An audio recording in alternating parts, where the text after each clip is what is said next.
Bueno, el día de hoy vamos a tratar sobre dos temas en general y luego, como es costumbre, la sesión de preguntas y respuestas. El tema que más nos importa es el de darles a conocer a los ciudadanos, sobre todo a los que tienen créditos en el Infonavit, de un programa que se va a implementar para ayudarles a que puedan tener sus escrituras. La queja que recojo en mis giras es de que pagan y pagan y pagan y no dejan de pagar por distintas causas. Y hay preocupación por esto. Son sus viviendas, sus hogares, y queremos darles seguridad. Primero, de que no se va a desalojar a nadie, y dar también la oportunidad de que puedan terminar de pagar para tener sus escrituras. Todo esto tiene que ver con un programa de combate a la corrupción, un programa para limpiar el Infonavit como se está limpiando todo el gobierno, de corrupción y de abusos, porque se daban la gran vida los directivos del Infonavit, como otros organismos que se escudan en la independencia, en la autonomía, para tener prestaciones estratosféricas, prestaciones más allá de lo justo, de lo normal, a partir de que son autónomos, son independientes, recibían trato privilegiado. Todo eso se está ajustando, se está terminando. Entonces vamos a pedirles a los servidores públicos, en este caso Román Meyer, secretario de Desarrollo Urbano, y al director del Infonavit, que nos expliquen, que nos expongan sobre este plan que se va a mantener en todo el sexenio. No es nada más un año, y también se va a ir mejorando. Es perfectible, no es ya algo acabado. Vamos a hacer la propuesta el día de hoy y vamos a recoger sentimientos, puntos de vista, para irlo mejorando. Pero el propósito es ayudar a los trabajadores que tienen créditos y que no han podido pagar porque han crecido mucho sus deudas por intereses y por otros factores. Entonces, vamos a hablar de eso. También la licenciada Olga Sánchez Cordero va a informar, viene una nota en un periódico, en el Reforma, acerca de que no se manifestó un bien de la licenciada y ella quiere aclararlo. Nosotros tenemos que transparentar todo, la vida pública tiene que ser cada vez más pública y pues para eso sirve y ayuda, porque todo lo que resiste apoya. Para eso sirve y hay que aceptarlo y respetarlo, la labor del conservadurismo y de la prensa fifí. No es improductiva, al contrario, ayuda mucho. Ya sabemos que no nos ven con buenos ojos,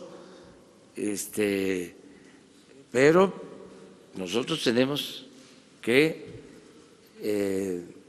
dar respuesta a todos los cuestionamientos, aunque vengan del conservadurismo y de los que se callaron como momias durante el periodo neoliberal, durante el neoporfirismo, que no les pidieron nunca la declaración de bienes patrimoniales a Salinas, ni lo tocaban, ni con el pétalo de una rosa.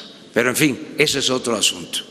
Lo que corresponde a nosotros es aclarar todo, transparencia, que es una regla de oro de la democracia. Entonces, vamos, si les parece, a lo del Infonavit y luego,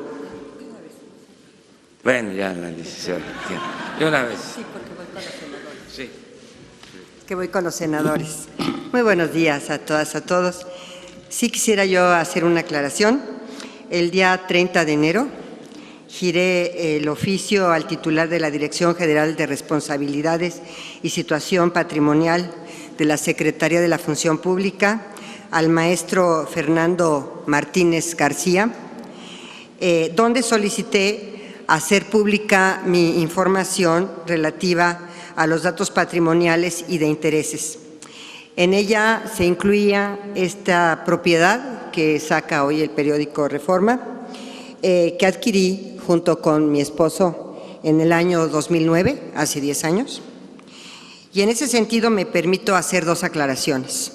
La primera, que soliciten, yo ya lo hice, a la Dirección de Responsabilidad y Situación Patrimonial de la Secretaría de la Función Pública, aclare las razones por las cuales se reservó esta información, siendo que yo di la instrucción que se publicara.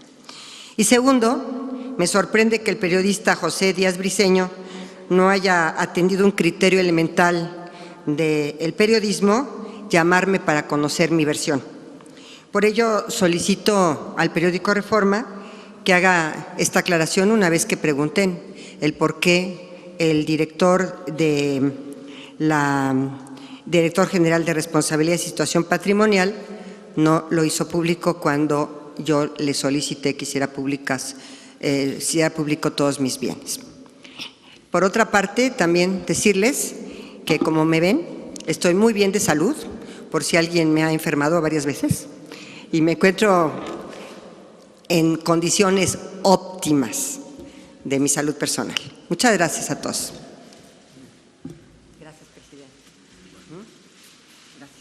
La licenciada va a tener que retirarse porque tiene tiene una reunión con senadores, entonces le permitimos que se ausente. Gracias. Y muchas gracias. Bueno, también nos acompaña el secretario de Hacienda, Carlos Ursúa. Entonces, sí, pasamos a lo del Infonavit. Adelante. Muchas gracias, presidente. Buenos días a todos ustedes. Buenos días al secretario de Desarrollo Agrario Territorial y Urbano, Román Meyer, y buenos días también al secretario de Hacienda, el doctor Carlos Ursúa. Saludo también a los compañeros de los medios de comunicación y a todos los trabajadores que seguramente nos siguen a través de sus redes sociales en este ejercicio informativo y democrático. El presidente me ha pedido que informe a ustedes sobre el programa que tenemos en el Infonavit para beneficiar a los trabajadores que menos tienen y más lo necesitan y que enfrentan saldos crecientes en sus créditos del Infonavit. Pero antes quisiera hacer un pequeño diagnóstico sobre la situación de la política nacional de vivienda. Este diagnóstico que hicimos en conjunto, por supuesto, con el secretario Meyer, fue resultado de un recorrido por el país, de hablar con los trabajadores, de escuchar sus necesidades en materia de vivienda y de ver las condiciones en que vivían en muchos desarrollos que precisamente el Infonavit había desarrollado. Y lo que encontramos es que del año 2000 al 2018 se siguió un modelo expansivo de vivienda en el que se hicieron desarrollos alejados de los centros de trabajo. Muchas veces se construyó incluso en lugares donde no se debió de haber puesto una piedra, porque eran lugares que eran zonas de riesgo. También se hicieron desarrollos que no cuentan hasta la fecha con servicios básicos como agua o electricidad. Y lo anterior tuvo como consecuencia el abandono de viviendas y sobre todo la insatisfacción de miles de trabajadores que habían invertido ahí su patrimonio. Por eso esta nueva administración y al mando del secretario Meyer se está impulsando una nueva política nacional de vivienda. Y ha sido enfático el secretario en que garanticemos el derecho humano a una vivienda adecuada, asequible, cercana a los centros de trabajo para los trabajadores. Y nosotros desde el Infonavit vamos a ser parte de esa nueva política nacional de vivienda.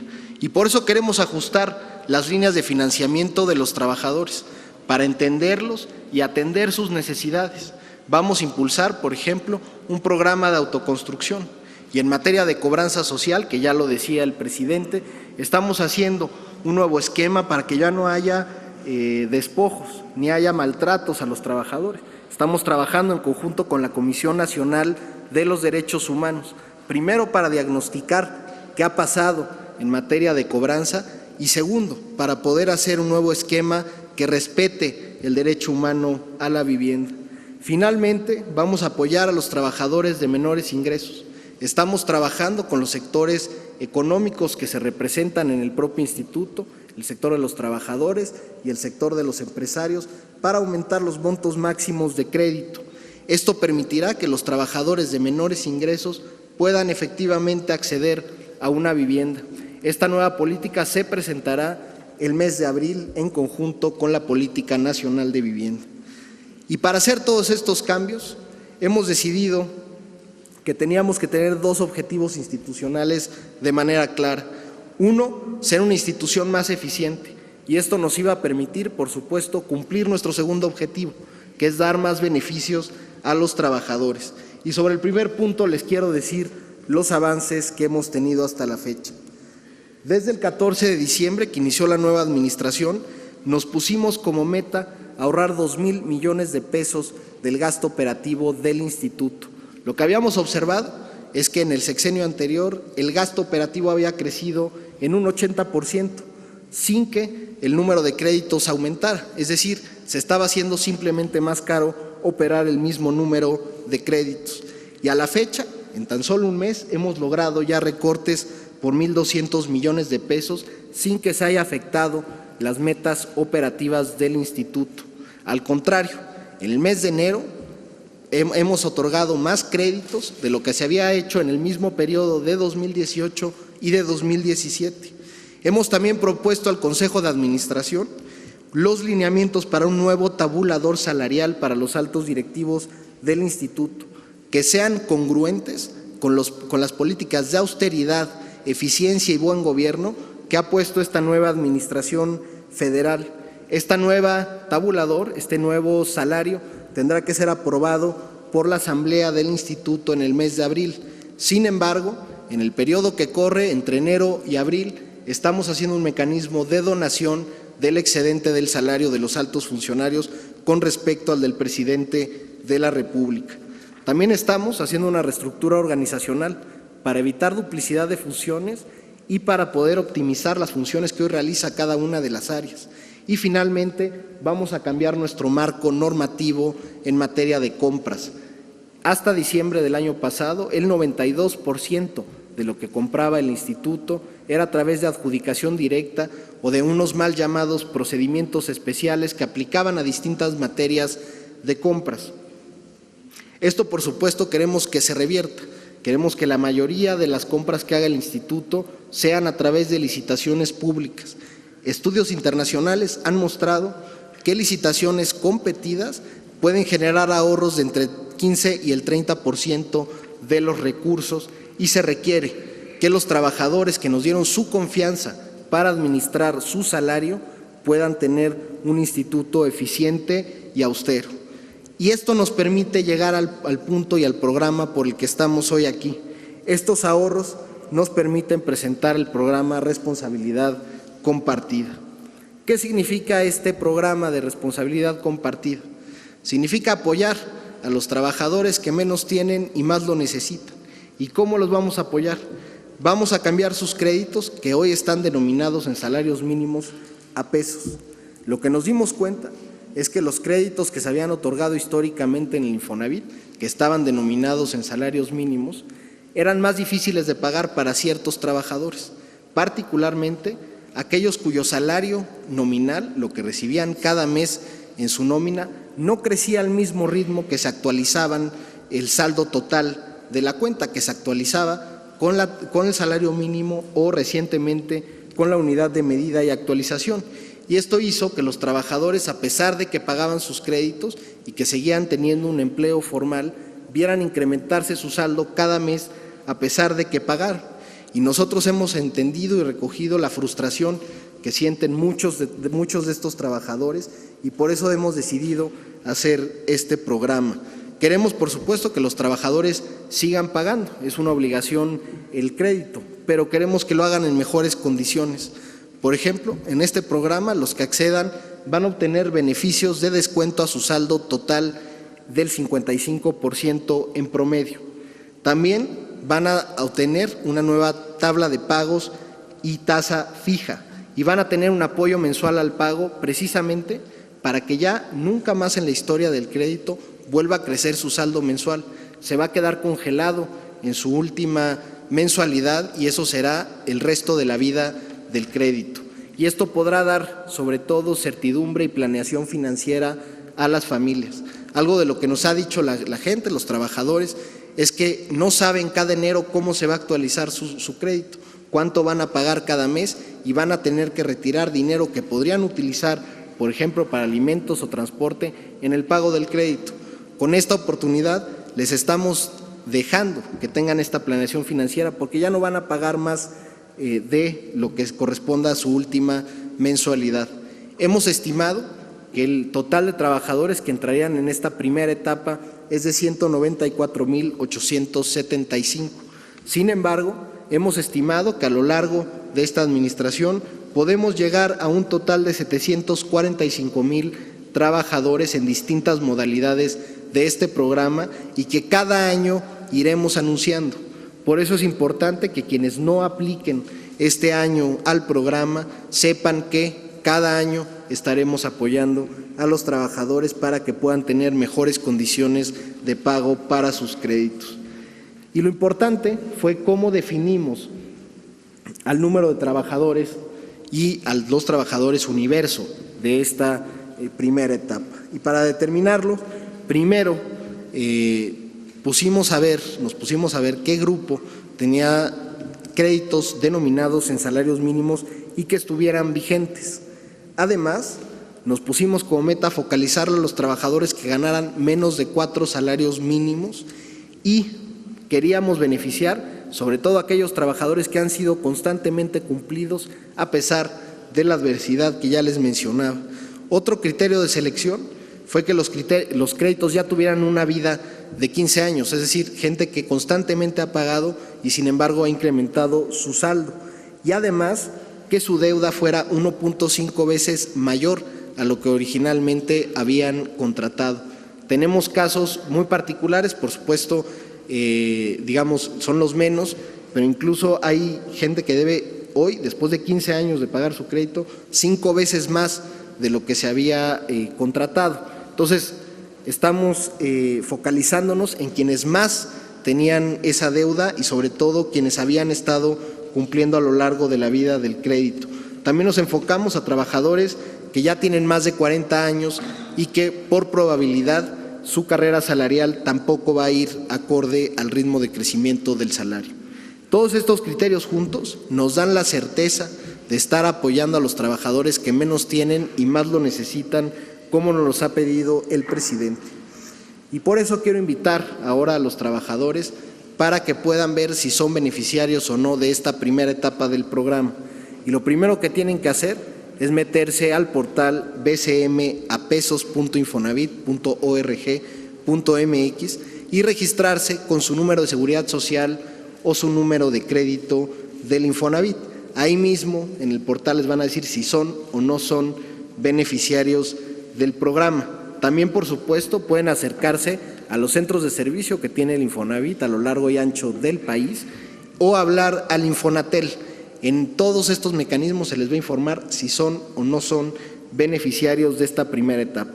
Y de aquí, desde el día de hoy hasta el 1 de marzo, estaremos, por supuesto, invitando a todos los trabajadores a que actualicen sus datos de contacto.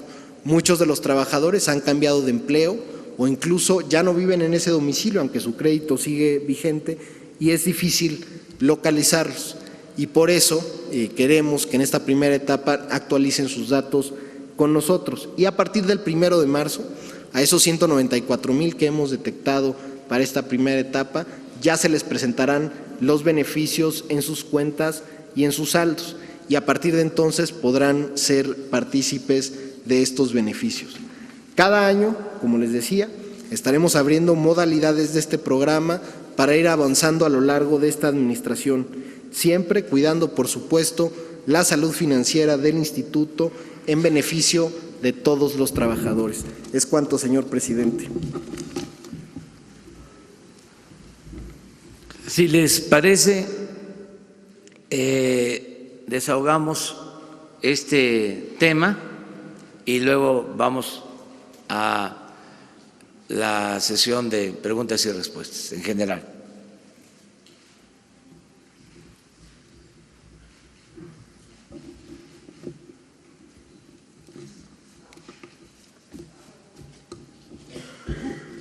Señor director, yo quisiera preguntarle que si ha encontrado tranzas del señor David Penchina en la administración del Infonavit, recordando que él fue presidente de la Comisión de Energía del Senado y quien delineó la reforma energética, porque él en su discurso de despedida dijo que dejaba un Infonavit financieramente sólido, con un portafolio de 1.4 billones de pesos y un patrimonio cercano a los 200,000 millones de pesos.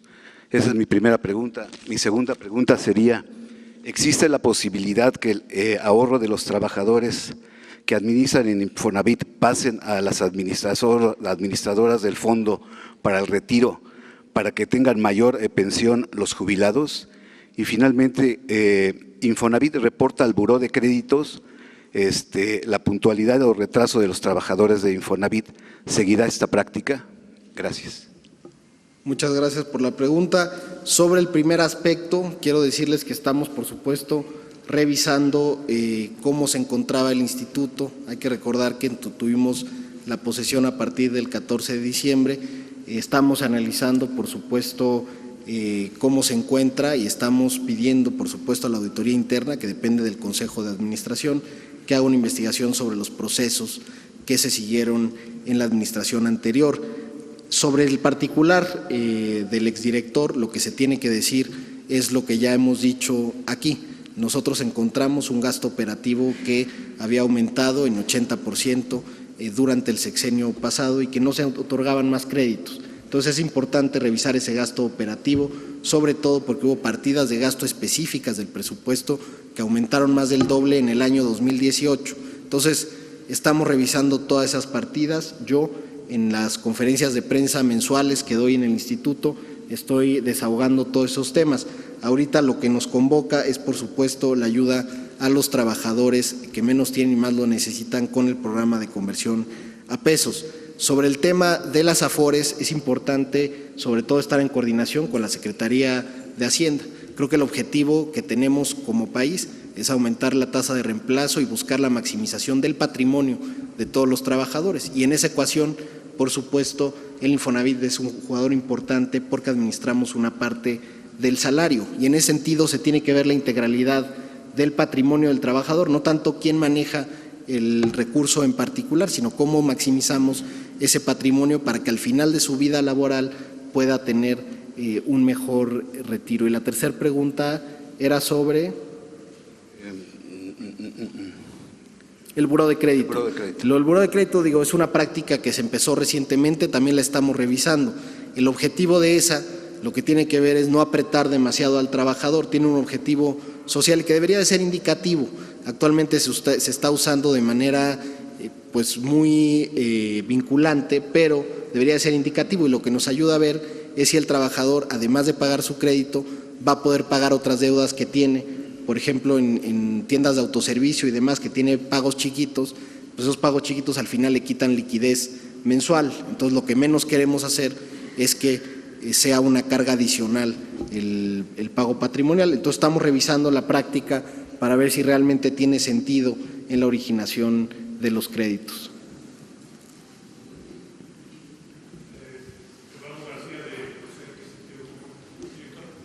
¿Cuántos créditos tiene hoy el Infonavit vigentes y qué porcentaje de estos pertenecen todavía o están denominados en salarios mínimos? Para tener una idea del monto del programa en su capacidad total. Bueno, actualmente el Infonavit tiene 5.5 millones de créditos vigentes, 3.9 millones están denominados en salarios mínimos, pero hay que recordar sobre todo que pues, la cartera vencida, el número de cuentas que tiene el instituto es de 5.6%, entonces tienes a trabajadores que precisamente ha resultado como predecía el modelo, es decir, que su salario viene creciendo a un ritmo superior incluso al del salario mínimo, y por lo tanto para ellos no resulta oneroso ese crédito. Lo que estamos focalizando es aquellos trabajadores que precisamente no tuvieron una carrera salarial esperada como en el modelo y por lo tanto hubo este desfase respecto a la curva predicha. Pero lo importante también es que a partir del año pasado el Infonavit está otorgando créditos en pesos y una tasa fija que es competitiva en el mercado, y eso ayuda sobre todo a la planeación de los trabajadores, porque les da un panorama de cuánto van a ir pagando cada mes. Ya no se tienen que esperar esto que pasaba cada enero de a ver cuánto sube el salario mínimo o en la UMA a partir de 2016, y estaban las familias con el Jesús en la boca. Entonces, esto ya no va a pasar porque ya estamos haciendo algo que tiene que ver con la certeza y la planeación financiera de las familias.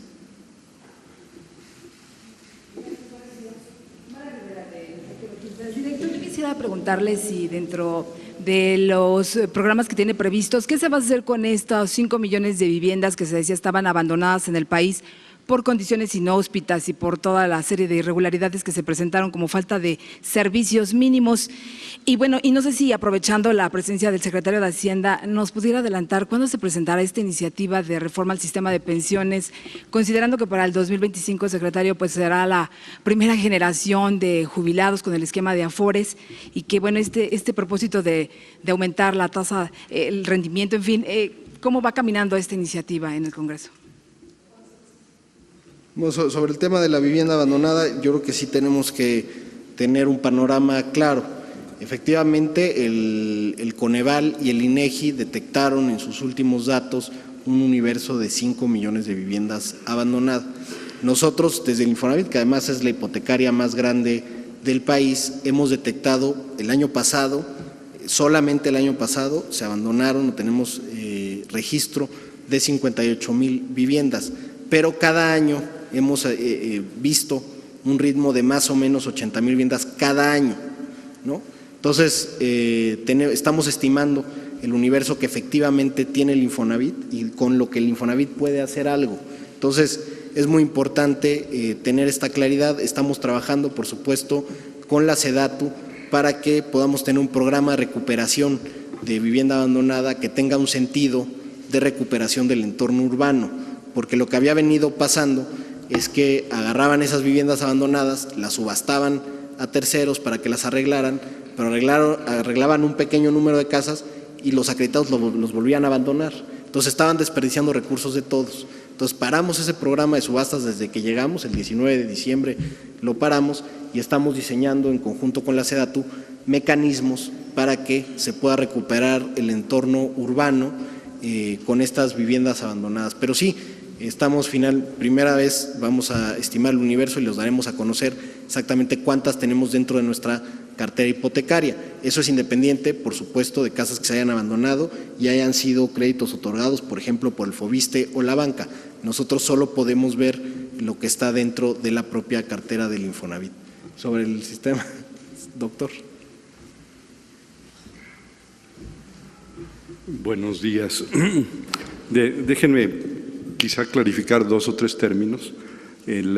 Como ustedes saben, en el caso de la seguridad social, en este momento tenemos 2 regímenes diferentes. Uno que nos toca a los viejos, casi nadie de los que están aquí, a mí sí me toca, en el que básicamente lo que se tiene es el llamado sistema solidario, donde quien va atrás de uno le paga a uno la jubilación, ¿no? Es un sistema no de cuentas individualizadas, sino un sistema que antiguamente se llamaba solidario y que todavía sigue existiendo en muchos países del mundo, incluido Estados Unidos. En el caso de nosotros, de México, pues ya tenemos un sistema a partir de los 90 diferente. De cuentas individualizadas, ya a eso se refiere la pregunta. En este caso, pues se tiene una cuenta individualizada donde el trabajador y la empresa donde trabajó, las empresas donde ha trabajado a lo largo del tiempo, van aportando dinero y ese monto pues va creciendo. A medida que pasa el tiempo, pues puede suceder una de 2 cosas. Uno, que la persona siga trabajando de manera continua, y otra es que de manera muy discontinua vaya trabajando y luego no trabajando, vaya trabajando y no trabajando, etcétera. Eso hace las cosas un poquito más complicadas, tanto para el trabajador como para el gobierno, porque el gobierno tiene que tomar en cuenta eso. Lo óptimo es que pues, de manera continua lleguen las aportaciones a las AFORES. Ahora, en el caso de la gente que ya se jubile, que es la pregunta que se hace, que ya van a empezar a entrar las primeras generaciones, lo que el trabajador va a tener 2 posibilidades dependiendo del número de horas que trabajó. Una es simplemente que pueda tener una jubilación a partir de el monto de dinero que se tiene en la AFORE. Esta jubilación se puede acudir a ella siempre y cuando haya un cierto número de semanas trabajadas. La tasa de reemplazo que se menciona aquí por el director del Infonavit y también por la reportera, significa que es qué porcentaje del salario que uno estaba acostumbrado a ganar va a ganar uno o va a tener en la jubilación. Típicamente en el caso de las AFORES, no solamente en México, sino en muchas partes del mundo, esa tasa de reemplazo es muy baja. Es por ello que, y esa es la primera medida que nosotros estamos empezando a adoptar, es por ello que hay que incentivar el ahorro voluntario a las AFORES. Segundo, las AFORES, depende, su comportamiento es muy variado. Hay AFORES muy buenas, hay AFORES muy malas. No voy a hablar de cuáles son buenas y cuáles son malas. La verdad que los invito a que ustedes estén continuamente revisando en las páginas de la CONSAR el desempeño de cada una de las AFORES. La diferencia, a lo mejor en el corto plazo parecería muy pequeña por las tasas, pero en el largo plazo, a medida que pasan los años, una pequeña tasa puede significar un gran monto. Entonces es bien importante también incentivar, informar a los trabajadores de que deben estar muy al pendiente de las AFORE en cuestión. Hay una comisión que carga cada AFORE. Por primera vez, esto fue anunciado a principios de este año, por primera vez ya se logró a través de la CONSAR que esa comisión ya sea menos, en promedio, sea menos de 100 puntos bases, es decir, menos de 1% de los saldos. En este momento está en el orden de 0.98 puntos bases. Aún hoy eso es alto, vamos a tratar de que se vaya disminuyendo a lo largo del tiempo. Creemos que para estándares internacionales, incluido Latinoamérica, las comisiones que se cargan en México siguen siendo altas. Entonces vamos a disminuirlas de manera gradual. Otra política que ya estamos siguiendo es que vamos a premiar a las AFORES no solamente por la comisión, quienes cargan menos, sino también por los rendimientos. Eso es por primera vez, eso se anunció en el plan, en estos puntos de reforma financiera que justo se anunciaron aquí con el señor presidente y con el gobernador del Banco de México, si ustedes lo recuerdan. Y tercero, también ya se anunció en ese mismo programa que se van a flexibilizar los mecanismos que tienen en manos las AFORES. Ahora van a tener más posibilidades de invertir mejor de manera normal.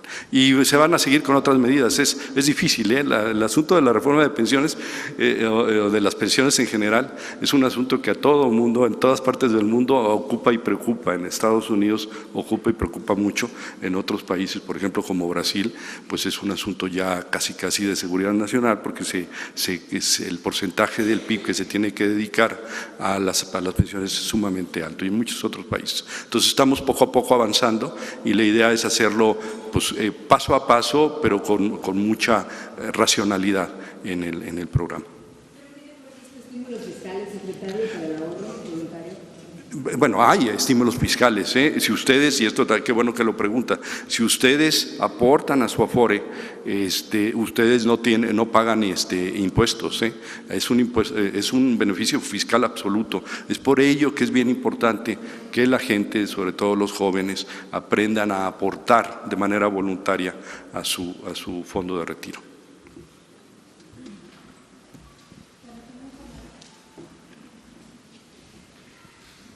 Dos más, ¿les parece? Y entramos a… Gracias, director. Rocío Jardines, de W Radio. Preguntarle algunos asuntos de Infonavit. En este análisis que ustedes están comenzando a hacer al interior del instituto, ¿qué han encontrado en tema de fraudes? Se supo que 2 trabajadores de Nayarit participaron en fraudes en el estado contra alrededor de 60,000 derechohabientes. ¿Qué es lo que ustedes han visto a nivel nacional? Y si han previsto algún tipo de programa para evitar estos fraudes que se dan también para las personas que no tienen dinero para pagar a un notario y no pueden pues obtener sus escrituras, y que jamás las obtendrán porque las inmobiliarias llegan a vender los inmuebles y tienen la deuda ante el instituto. Y por último también preguntarle si habrá algún tipo de, o si han proyectado algún tipo de programa con Foviste para equilibrar los pagos en créditos mancomunados, porque Foviste, siempre un trabajador del Estado paga menos en crédito que un trabajador que tiene Infonavit. Gracias. Muchas gracias. Sobre el tema, por supuesto que mencionas de Nayarit y que también ha pasado en Coahuila, solo informarles que están siendo investigados por las instancias jurisdiccionales locales. Ellos determinarán lo conducente sobre lo que se determine de la conducta que se cometió. Sin embargo, nosotros como administración nueva, por supuesto, estamos colaborando con la Fiscalía General de la República en los casos que ha intervenido la Fiscalía, que es el caso específico de Nayarit. Ahí hemos aportado datos nosotros como administración sobre cómo se llevan a cabo estos procesos de cobranza, y sobre todo recalcar que estos procesos de cobranza están permitidos por las legislaciones locales. En ese sentido, el Infonavit no es autoridad para decir que cambien las leyes, pero se permite por las legislaciones locales. Y en particular, esto que estaba pasando en Coahuila y Nayarit, particularmente, por ejemplo, en Coahuila se están llevando a cabo juicios masivos que suman 130,000 créditos, y en el caso de Nayarit suman 32,000 créditos. Eso es lo que nosotros tenemos detectado como números y que se están llevando en esos juzgados. Y lo que pasaba, para los compañeros que no tengan claridad sobre el tema, es que personas o trabajadores que tenían sus casas, por ejemplo en Chihuahua, y que habían caído en cartera vencida y por lo tanto se habían ido a un proceso judicial de recuperación de cartera, esos juicios de gente de Chihuahua se llevaban a cabo en Nayarit o en Coahuila, y ahí mismo es que se juzgaban a través de edictos y cosas que permiten, insisto, las propias leyes locales. Nosotros, yo como director, el 27 de diciembre solicité a la auditoría interna de la institución que investigara las responsabilidades que pudieran haber tenido servidores públicos de la institución y sobre todo revisar los procesos en materia de cobranza social. Y esa es la razón por lo que les decía al principio. Y estamos trabajando un mecanismo de colaboración con la Comisión Nacional de Derechos Humanos para mejorar nuestro mecanismo de cobranza. Lo que había pasado es que el Infonavit había tercerizado prácticamente todo y había perdido su responsabilidad en esa materia. Nosotros creemos que sobre todo al ser una instancia de seguridad social tenemos que estar cercanos a los trabajadores. Por eso queremos cambiar la parte de los mecanismos de cobranza social. Estamos trabajando con la Comisión Nacional de Derechos Humanos y ya les iremos informando cómo va a quedar el nuevo mecanismo, por supuesto, con todo lo que la ley nos dice y nos mandata, que es efectivamente poder hacer procesos judiciales en caso de que se necesiten, pero también ser muy sensibles a la realidad de los trabajadores y sobre todo a la realidad del mercado laboral mexicano y teniendo como base que se trata de un derecho humano que está consagrado en nuestra Constitución. Entonces, estamos haciendo todo eso y informaremos, por supuesto, lo que lleguemos con la Comisión de Derechos Humanos. ¿Quién?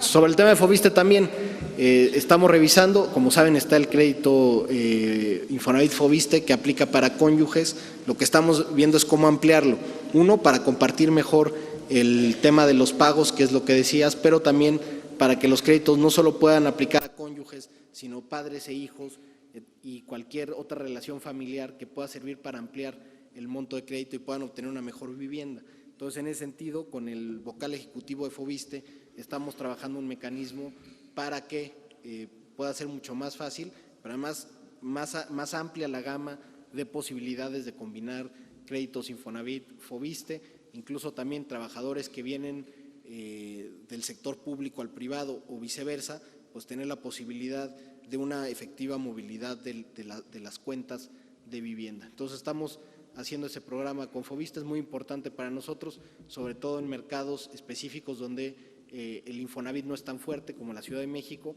ahí el Foviste es un aliado muy importante para nosotros. Buenos días. Sara Pablo de Radio Fórmula. Preguntarle, director del Infonavit, ¿cuántas viviendas se encuentran en zonas de alto riesgo donde no debían haberse construido? ¿Cuál es el estatus y si siguen ahí? Y si me permite al secretario de Hacienda preguntarle sobre el tema de las Afores, porque se había dicho que había habido una pérdida por el tema del aeropuerto, de la cancelación del aeropuerto en Texcoco. Muchos usuarios han registrado en sus estados de cuenta alguna pérdida en su ahorro. ¿A qué se debe esto? Si tiene que ver o no con el aeropuerto. Gracias. Bueno, el caso de viviendas en zonas de riesgo, el número exacto, digamos, no lo tenemos, pero estamos realizando estudios en zonas que nos preocupan. Particularmente en Chihuahua ha habido zonas que se han detectado incluso que son inundables, ¿no? Entonces ahí nos están haciendo un estudio que una vez que lo tengamos también tendremos una mecánica de solución que estamos trabajando con el propio secretario Meyer.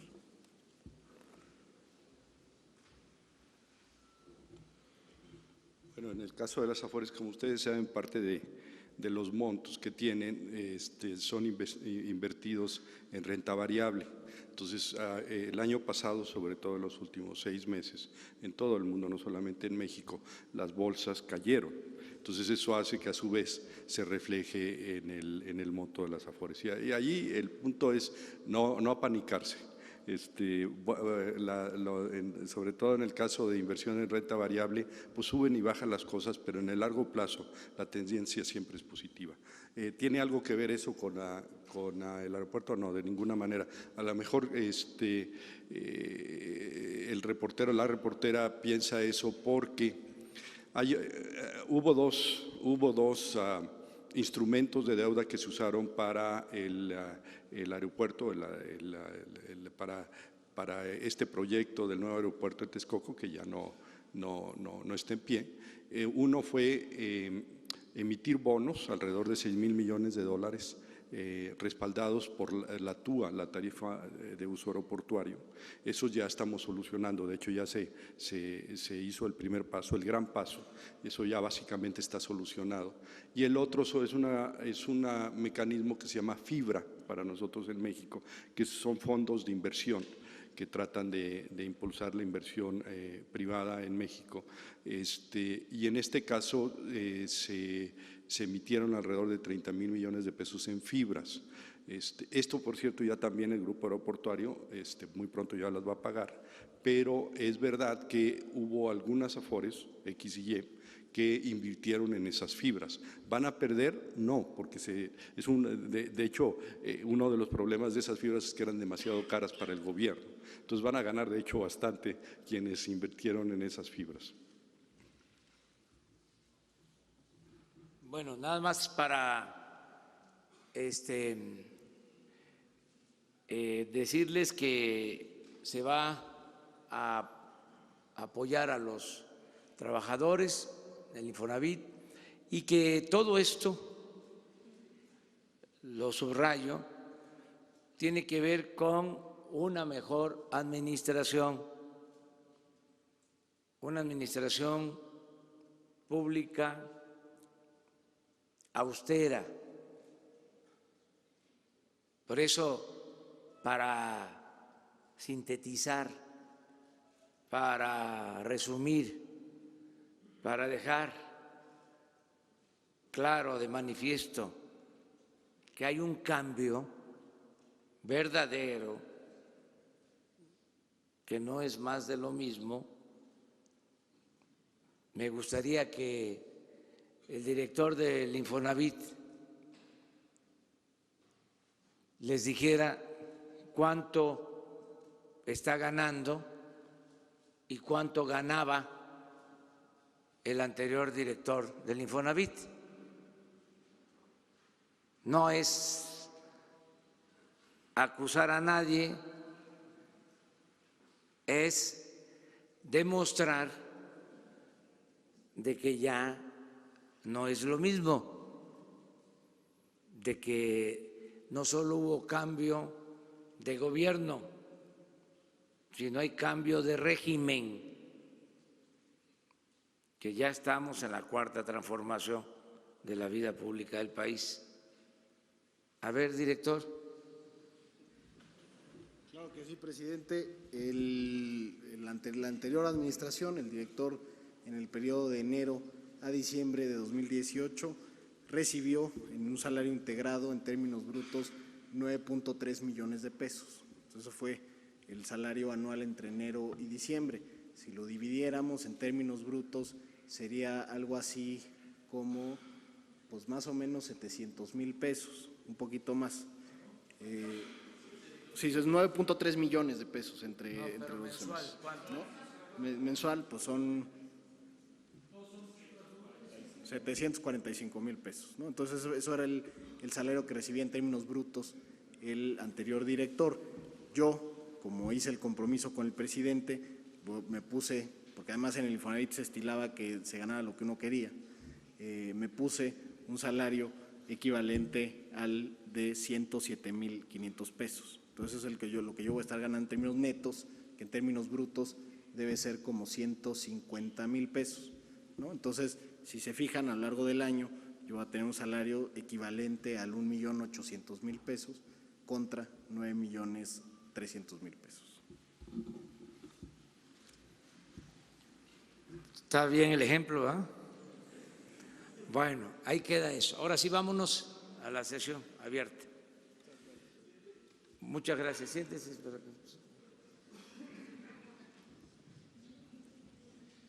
Buenos días, presidente. Shaila Rosagel, de Grupo Gili, periódico El Imparcial, La Crónica de Mexicali y Frontera de Tijuana. Presidente, sobre el tema de Tijuana, me gustaría nada más saber si tienen un tiempo específico para empezar a ver los resultados allá con esta estrategia que se está implementando para disminuir la violencia, y si nos pudiera hablar un poquito sobre las otras regiones que adelantó ayer, que también se van a a ver, ¿no? Y también preguntarle sobre la frontera. Ya Estados Unidos empezó a regresar a migrantes que piden solicitud de asilo a la frontera de Tijuana. ¿Cómo el gobierno federal cómo va a apoyar? ¿Tienen algún programa, algo para apoyar a los migrantes que están ahí, que se están quedando allí? Y sobre todo, ¿por qué México está aceptando, ¿no? Tener a los migrantes ahí ante esta decisión de Estados Unidos? Y sobre los beneficios fiscales para la frontera norte, ¿ya hicieron alguna evaluación sobre qué porcentaje de empresas ya redujeron el IVA allá y lo difícil que ha sido para esta central esquema de beneficios? Hace unos días la Coparmex dijo que solamente en el caso de Tijuana 15% habían podido integrarse a este programa. Aprovechando que está aquí el secretario de Hacienda, a ver si nos puede explicar un poquito sobre esto. Y ya para finalizar, presidente, y no extenderme mucho, hay una creciente demanda sobre la cuestión de su seguridad. Usted ayer dijo que volvió a reiterar pues que no va a hacer algo extra, ¿no?, para mejorar su seguridad, pero también ha dicho que hará caso a lo que el pueblo diga. ¿Usted pensaría someter a consulta la cuestión de su seguridad, presidente, ante esta demanda que hay para ello? Gracias.